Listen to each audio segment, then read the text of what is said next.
அறிவிப்பு வந்த பிறகு தேர்தல் அறிக்கை வெளியாகும் என்று எம்பி கனிமொழி தெரிவித்துள்ளார்.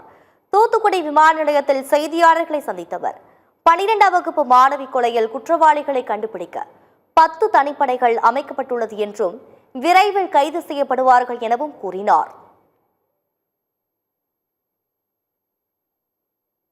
நடிகர் ரஜினிகாந்தை யாரும் அச்சுறுத்தி அரசியலை விட்டு வெளியேற்ற முடியாது என்று ஆதவ் அர்ஜுனாவின் விமர்சனத்திற்கு விசிக தலைவர் தொல் திருமாவளவன் பதிலடி கொடுத்துள்ளார். மதுரையில் செய்தியாளர்களை சந்தித்த திருமாவளவன் தொகுதி பங்கீடு குறித்து இன்னும் 2 நாட்களில் அறிவிப்பு வெளியாகும் என குறிப்பிட்டார். ஈரான் மீது இஸ்ரேல் மற்றும் அமெரிக்கா நடத்தி வரும் போரை நிறுத்துவதற்கு இந்திய அரசு வலியுறுத்த வேண்டும் என கேட்டுக்கொண்டார். நடிகர் ரஜினிகாந்தை பதவி ஆசை காட்டி யாரும் அரசியலுக்குள் இழுக்க முடியாது என்றும் அச்சுறுத்தி அரசியலை விட்டு வெளியேற்ற முடியாது எனவும் திருமாவளவன் கூறினார்.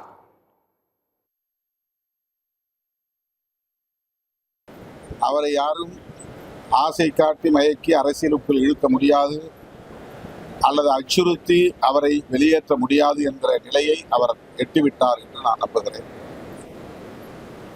ரசிகர்களின் விருப்பத்திற்கு இணங்க அவர் கட்சி தொடங்க விரும்பியது உண்மை.